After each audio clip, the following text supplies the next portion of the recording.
So dear students, how are you. उम्मीद है आप लोग इंतज़ार कर रहे होंगे। और जैसा कि हम लोगों ने तय किया था कि हम लोग वर्चुअल क्लासेस में एक दूसरे से रूबरू होंगे, तो आइए हम लोग उसको गति देते हुए आगे बढ़ने का प्रयास करेंगे। हम लोगों ने लेसन स्टार्ट किया था अ बेकर फ्रॉम गोवा। तो जल्दी से आप लोग अपनी नोटबुक्स निकाल लीजिए, बुक्स निकाल लीजिए, पेंसिल्स ले लीजिए और साथ में एक छोटी सी डायरी जरूर ले लीजिए ताकि उस पर आप लोग नोट्स बना सकें। और चलिए बुक में देखते हैं, बिना किसी देरी के स्टार्ट करते हैं। और elders are often heard reminiscing nostalgically about those good old Portuguese days. और एल्डर्स हमारे वयस्क लोग, हमारे बड़े लोग, बुजुर्ग लोग, आर ऑफन हर्ड से अक्सर सुना जाता है, रिमेंसिंग नॉस्टैल्जिकली पुराने जमाने की चीजों को गर्व से याद करना या उनके किस्से कहानी सुनाना। तो हम अक्सर अपने बड़ों को देखते हैं कि वे पुराने बीते हुए समय के किस्से बड़े गर्व से सुनाते हैं।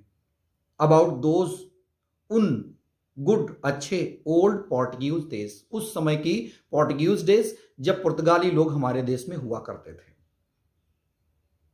The Portuguese and their famous लोब्जा ब्रेड, उनकी कहानी सुनाया करते हैं बड़े गर्व से, बड़े शान से। लोब्जा ब्रेड की किस तरह से पुर्तगाली लोग रोटियां बनाया करते थे।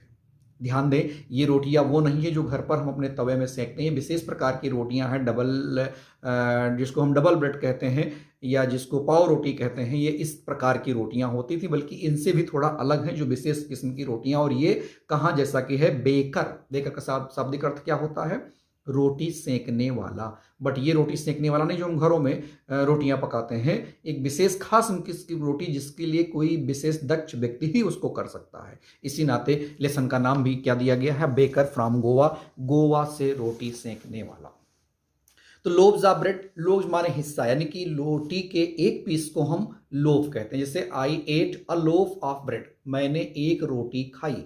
तो रोटी जो है वो मटेरियल नाउन के अंतर्गत आता है, तो इसकी काउंटिंग संभव नहीं है। मटेरियल नाउन की काउंटिंग नहीं होती है, तो उसको जिस चीज में हम नापते हैं या जिस चीज में हम रखते हैं उसी के हिसाब से उसकी हम काउंटिंग करने लगते हैं। जैसे वाटर, तो हमने वाटर को हम काउंट नहीं कर सकते हैं, यानी तो ऐसी कंडीशन में हम उस वस्तु को काउंट करते हैं। जैसे अ ग्लास ऑफ वाटर, मतलब एक गिलास पानी, तो हम गिन रहे हैं किसको? ग्लास को।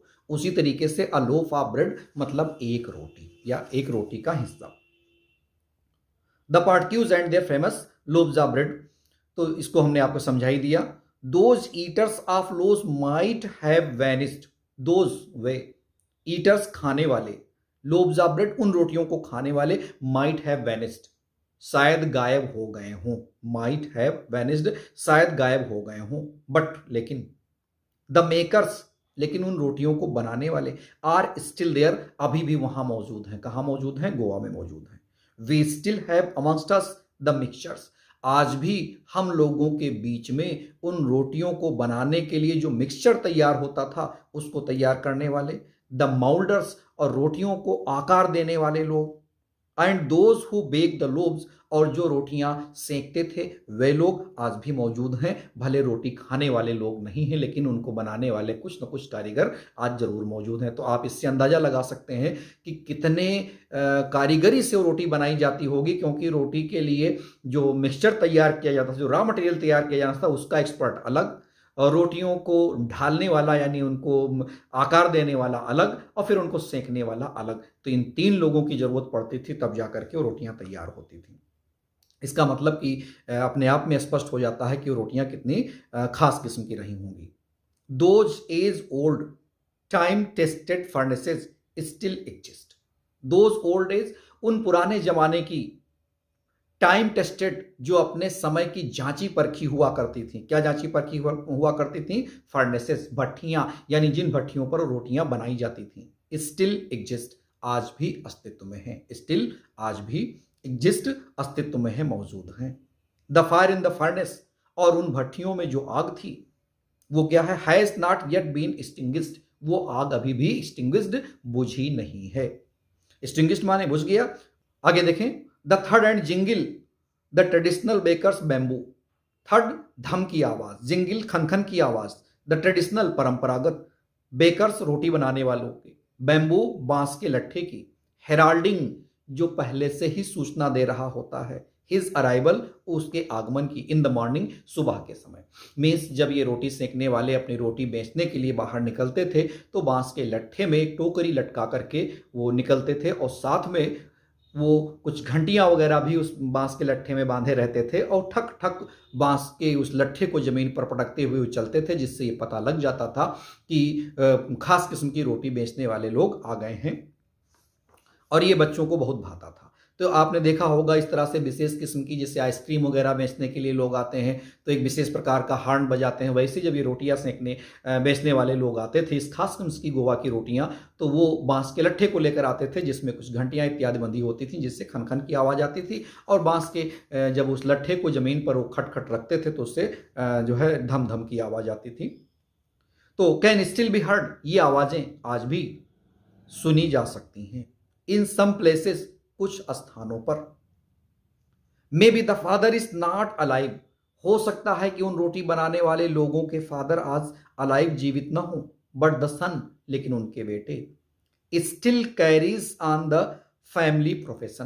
कैरीज ऑन, आगे बढ़ा रहे हैं। हमने आपको बताया था फ्रेज, फ्रेज क्या होती है, एक से अधिक शब्दों का जोड़ा जिसका विशेष अर्थ होता है, वो फ्रेज कहलाती। तो कैरीज ऑन, आगे बढ़ा रहे हैं, यानी कि उन रोटी सेकने वाले के पूर्वज, उनके फादर, उनके ग्रैंडफादर, यानी उनके पापा, उनके दादी या उनके दादा भले आज जीवित ना हो, लेकिन उनके बेटे आज भी उस प्रोफेशन को, उस व्यवसाय को आगे बढ़ा रहे हैं।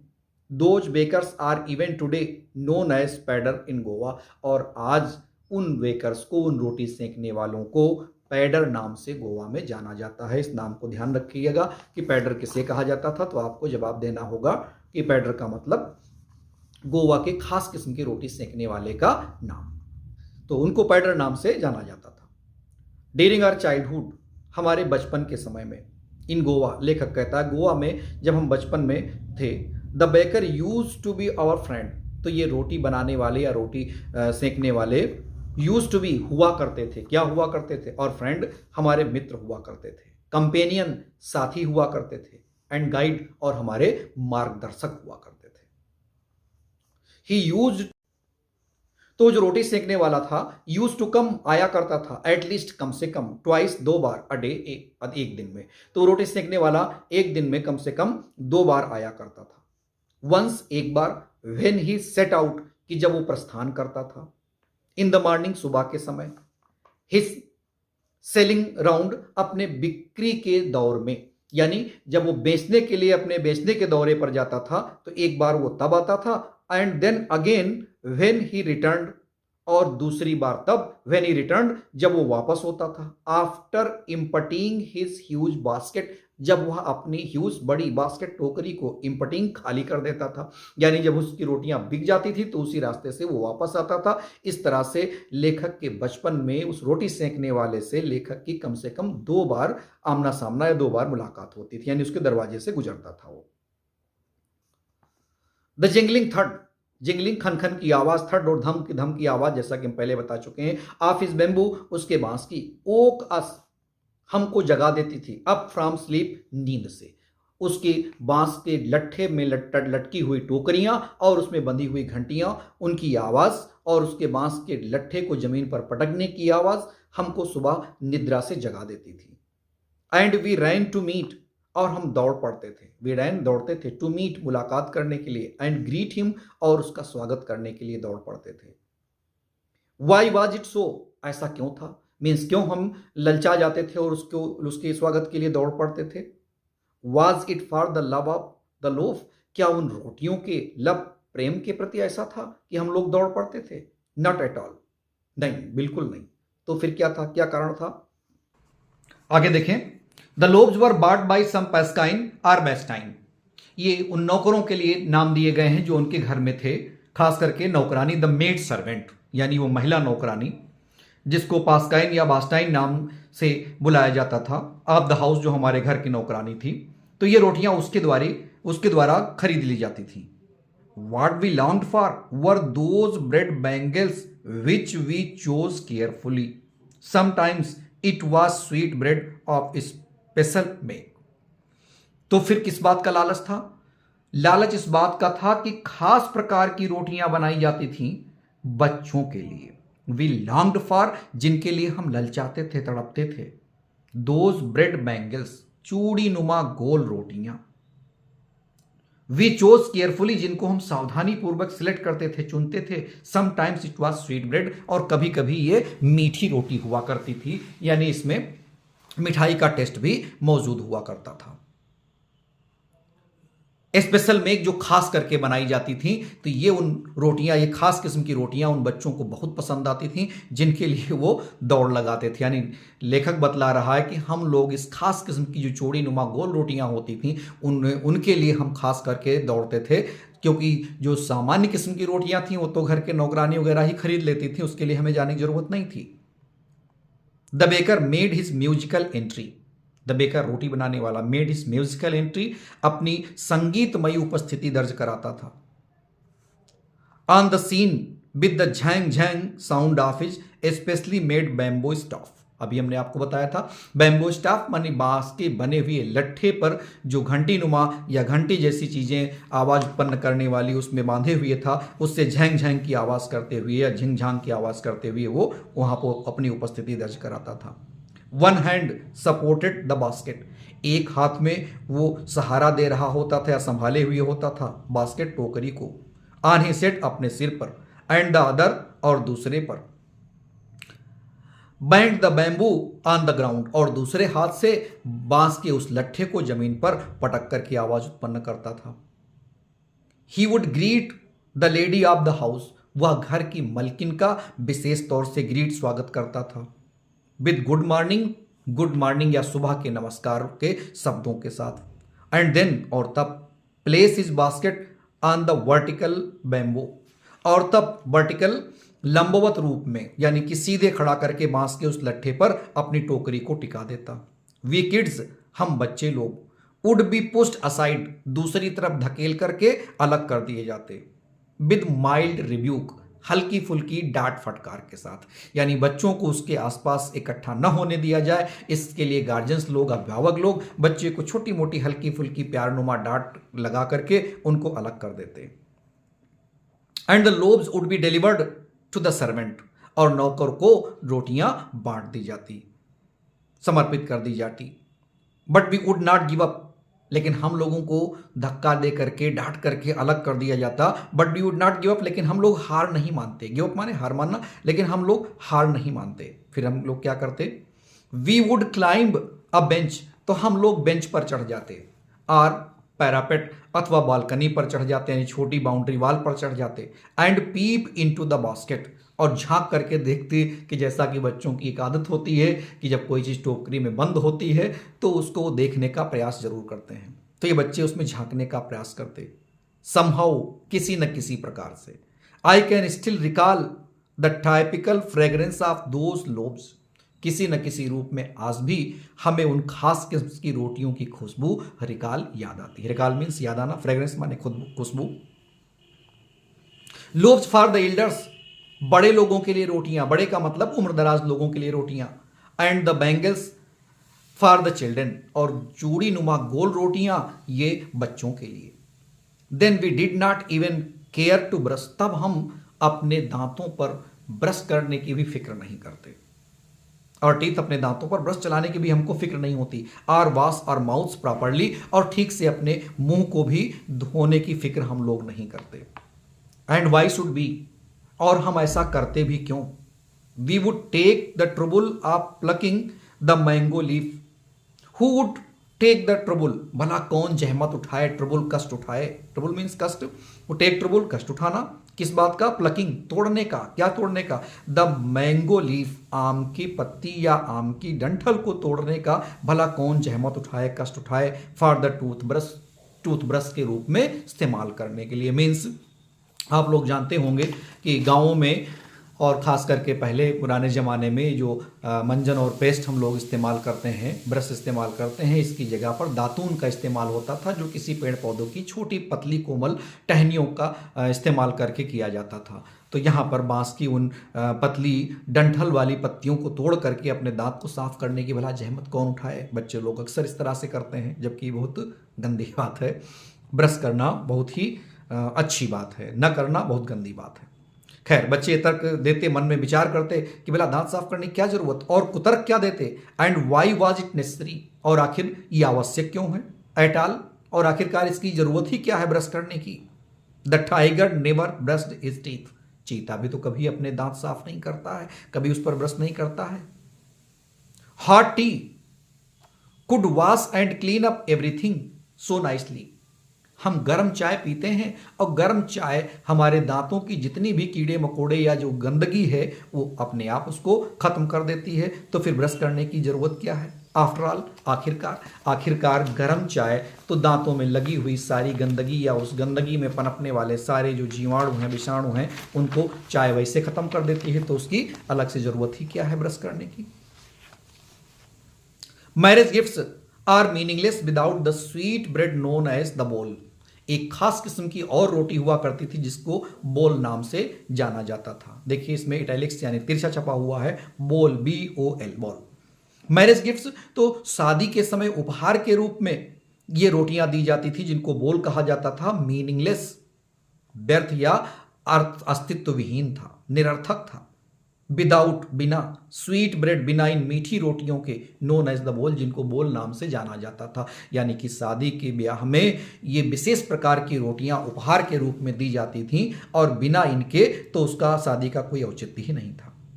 जस्ट एज पार्टी और feast loosed its charm without bread, जिस तरह से कोई पार्टी, दावत, फीस्ट, पार्टी या फीस्ट दोनों का मतलब दावत ही होता है, लूजेड इट्स चार्म का आकर्षण खत्म हो जाता है विदाउट ब्रेड, बिना इस खास किस्म की रोटी के, तो वैसे ही शादी ब्याह में जब तक उपहार स्वरूप इन रोटियों को न दिया जाता तब तक वो बेकार होता।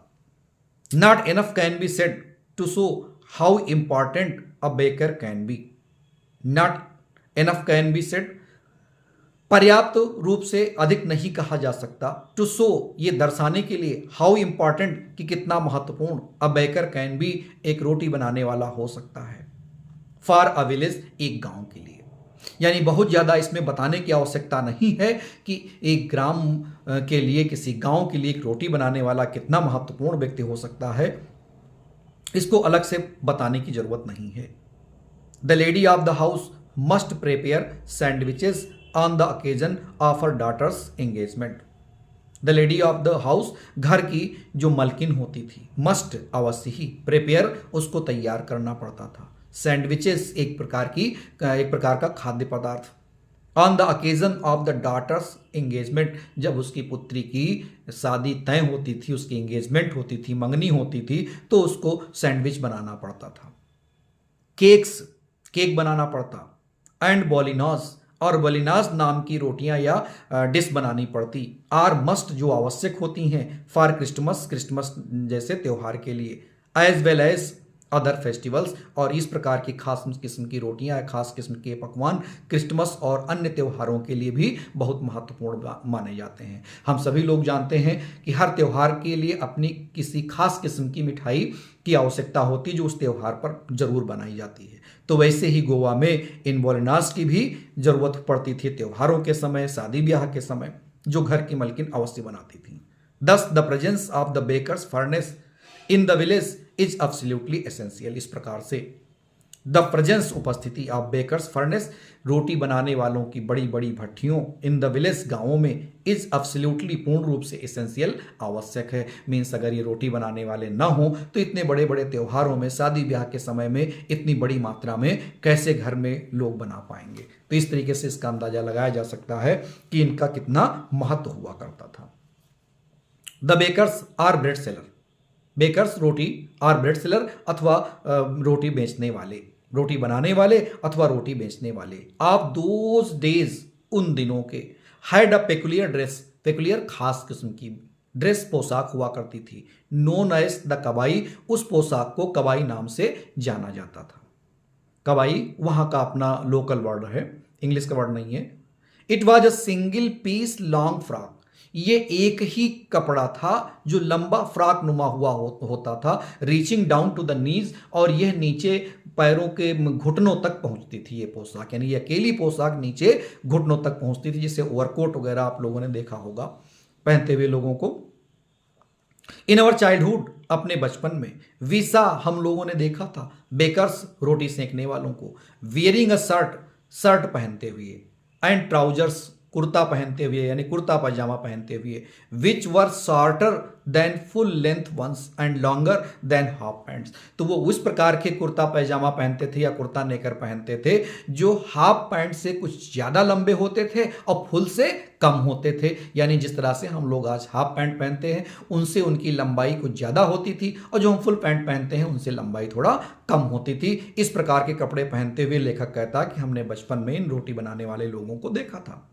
इवन टुडे, और आज भी, anyone who wears a half pant, आज भी जब कोई हाफ पैंट यानी कि हाफ पैंट पहनता है यानी आधे घुटनों तक या आधे पैरों तक पहुंचने वाली पैंट पहनता है, which reaches just below the knees, जो थोड़ा लंबी होती है यानी ऐसी हाफ पैंट जो थोड़ा नीचे लंबी होती है, घुटनों से जरा सा नीचे पहुंच जाती है, इनवाइट्स द कमेंट, तो उस पर लोग कमेंट करने लगते हैं that he is dressed like अ पैडर, कि उसने पैडर जैसे कपड़े पहन रखे हैं। पैडर हमने आपको बताया कि उस रोटी सेंकने वाले को गोवा में पैडर कहा जाता था।